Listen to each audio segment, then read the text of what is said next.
Alex Kresovich was diagnosed with generalized anxiety disorder in the 3rd grade. For him, music was a form of self-medication and eventually a job. Music was my escape. I didn't know it at the time, or I didn't realize I was kind of using it to almost medicate myself.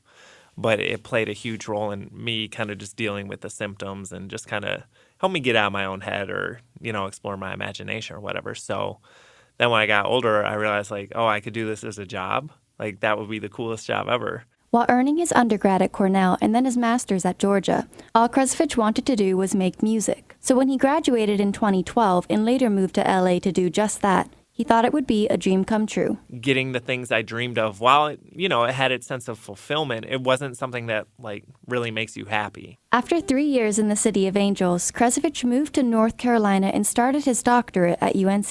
He came in with the idea to study how popular music that referenced mental health affected young people.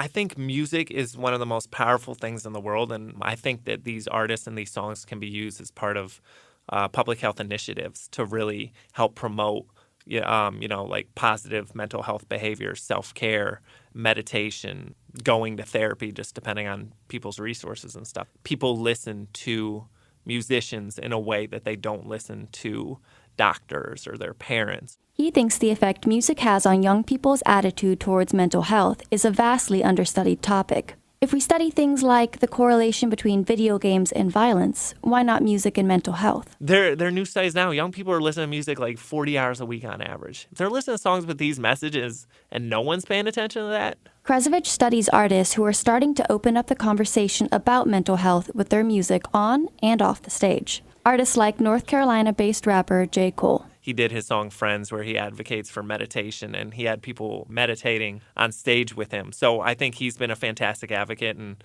young black men in particular there are high levels of stigma towards mental health.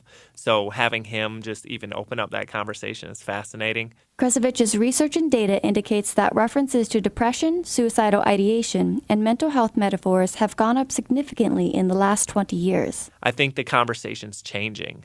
And I think that people are realizing that what they're dealing with is anxiety. I think a lot of people deal with these symptoms and they're like, oh, I'm just stressed.